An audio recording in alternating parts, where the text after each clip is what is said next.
The big story in the NFL. It's not just Saquon Barkley. He might be the biggest name, not named Derrick Henry, to be fair about it, that is now an unrestricted free agent. I'm trying to figure out what the hell the Giants are doing because they also didn't franchise tag their best safety, Xavier McKinney, which tells me that it's kind of starting to smell a little bit New Jersey like rebuild, considering that their best offensive player is now gone. Arguably, one of their best defensive players, if not their best defensive player, he's gone too. Obviously, they remain, they have the right to talk to them and try to get deals done outside the scope of the franchise tag. But for the sake of this conversation, let's talk Saquon. I think he makes a lot of sense staying in the division. You go to Philadelphia, you burn the Giants twice every year. You go to Dallas, you burn the Giants twice every year. The Giants, the Cowboys said goodbye to Tony Pollard, so they have an opening. The Eagles said goodbye to DeAndre Swift, so they have an opening. But according to Las Vegas, it's not the Dallas Cowboys. It's not the Philadelphia Eagles. It's your beloved Houston Texans. I've been saying it for how long there, Craig? Now the Houston Texans had Devin Singletary last year as their running back. He's only 26 years old. He's an above-average running back. They said, get out. He's not going to be involved with the team as of right now either. And I'm saying to myself, wow, everyone seems to have fallen in love with the notion that the Houston Texans are building something special. How can you not believe that? They have over $30 million in cap space. You have that elite quarterback in C.J. Stroud. Okay. And also, when you talk about in the division they play in, like when you got a young quarterback, and you just said it earlier, right? It's not about what he can do, valid, he needs to do his job, but it's about balance. Sure. They want to have a balanced offense. And now that you have a young defense led by Will Anderson and a young head coach in D'Amico Ryans, Saquon Barkley, not only because what he can do on the field, because he's a great locker room guy, adds stability. So yes, he would do great in Houston. Yeah, look, I don't know why Houston's saying goodbye to Singletary, to be honest. I don't know why the Giants are saying to Saquon. I know it comes down to money and guarantees and all that stuff.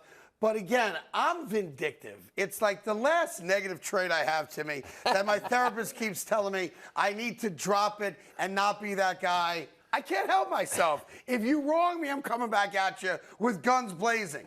If I'm Saquon Barkley, all right, and the New York Giants, in my opinion at least, screwed me last year by franchise tagging me and refused to negotiate a contract with me, and then gave Daniel Jones a 4-year, $120 million deal, and he ain't very good, right? And he's less reliable than I am from an injury standpoint, staying on the field.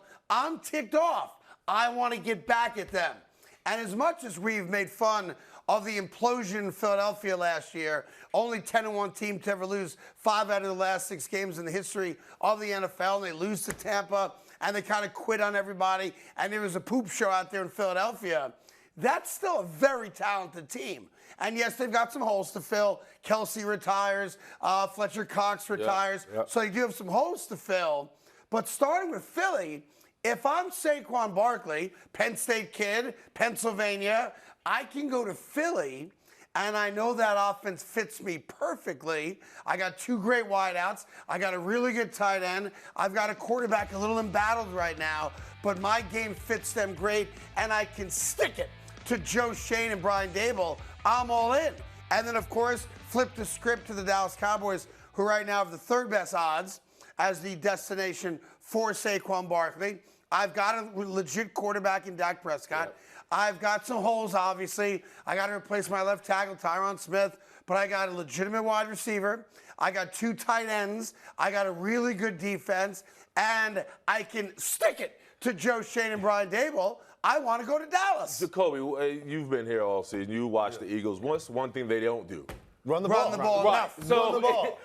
Like literally, the fans showed up at the practice facility with a sign that said, run the damn ball. Yeah. If you're Saquon Barkley, why would you even entertain the Philadelphia Eagles? New offensive coordinator. Kellen Moore, he throws the ball. I know he does. But listen, Saquon Barkley's never going to be a 20-carry-a-game guy at this stage of his career. No, but you need to be a factor within the offense. You had DeAndre Swift, and when you were winning football games and when you were 10-1 during a good portion of the season, what did you do well? And they don't throw the ball. They don't throw the ball to Swift either. And one thing, so Craig, he makes some great points about these other teams you should go to, but put the odds up again. Put the odds back up on the screen. If you don't gamble on sports, you probably shouldn't start. But let me tell you, that's a huge gap between number 1 and number 2. Yes. That is a huge gap. It makes me think, like, what do they know that I don't know? Why are the Texans so far ahead of all these other viable options for Saquon Barkley? Yeah, the only thing I can think of is partially what Willie talked Cap about, space. and that is they've got plenty of dough, and they did say goodbye to Singletary, so there's a glaring need now on that team to bring in a running back. Let me ask you a question. Go. So you think that Philadelphia or Dallas Cowboys have contacted Saquon Barkley? There's no doubt in my mind. You think they have? No, Dallas for sure. I can't speak to Philly because it's a bit of a clown organization right now, and they're more mad at me than they are about fixing the problems they have in their own locker room, which is fine, but they'd be stupid not to. But I guarantee you Houston has a bunch of talks with his agent, and they really want him. That's why they at that percentage right there. Yeah, I don't know how Vegas comes up with this stuff because it's not like the Houston Texans Huge called gap. up the bookmakers and said, Guess what? I really like Saquon Barkley. We're on third base. I think he fits well with the Texans. Yeah, now I do have to say this, and I got to be fair about it. Listen, I've gotten to know Saquon a little bit. I like Saquon a lot, and I've seen some things out of him, especially his rookie season, where we were like, oh my God, he might be the best running back of a generation. If I'm keeping it a, what do you say, a buck? Keep it a buck. If I'm keeping it a buck. If I'm keeping it 100, all right, then I got to say this because I told the audience I would never ever lie to you. If you're keeping it a buck, Saquon Barkley has been a disappointment based on where he got drafted. Harsh, Craig. I know. No, That's it's harsh. true. It's I true. got to keep it clean. Based on availability, not performance. He's had some great moments, no doubt about it. We all talk about the rookie year, which is now 5 years ago. Correct. Right. Saquon Barkley, as the number 2 overall pick, has been a major disappointment. Because think about this. Major? Major. Wow. Saquon Barkley and the New York Giants, 1 playoff win. 1. Yeah. 1. I agree. So he was not this transformative player who took the Giants from a decade of losing, to the promised land year after year after year. He made the playoffs once. But he also wasn't the problem, right? Right. Like, you're talking about a guy who was Well, he great. was because he was hurt. Well, sure. I mean, that's the game. It's a 99% injury rate. Like, guys get dinged. There's no way around that. But overall, what his role within the offense, he was a great pass protector in the passing game. He could run the hell out of football. They even implemented the Wildcat for him, and he did a great job in that. So his production is there. He just couldn't stay healthy. I would argue that without getting too in the weeds on it, his production was not there because he wasn't available enough. And even But you can also say he wasn't available because they had a bad line. They had a bad line. Correct. He couldn't run the ball. Otherwise, the production's not there. It's all a symbiotic It's a team relationship game. with the team. Thank you. Thank you very much. Yeah. Right. Unlike this show. It's just not on him to run, pass. Yeah. All I'm saying is I love Saquon Barkley. No, He's I gonna know make- you don't. But it doesn't. Hey, It doesn't like sound. It doesn't sound defend like him right now. Where's Right. the butt? I love Saquon Barkley. you throwing a knife in. But I have to acknowledge the fact, what every Giant fan, if you're a real Giant fan,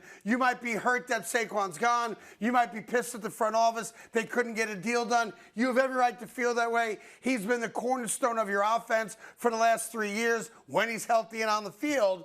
But as the number 2 overall pick, who supposedly had talent on loan from God, right, as Dave Gettleman said, right, this generational God-given talent, unfortunately, he has not stayed healthy. He has not stayed on the field. He was not a 1,000-yard back last year, and the New York Giants were hoping for a lot more.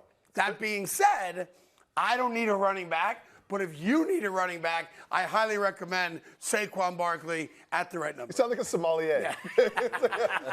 Would you like the Cabernet? Yes, sir. Or would you like the Boone's Farm? I'm a Boone's Farm guy because I don't like to spend money on liquor. Hey there. Thank you so much for watching The Carton Show. You can subscribe right here to get all the latest bits and segments from the show. And by the way, while you're at it, we have a lot of great shows on FS1, so check them out too.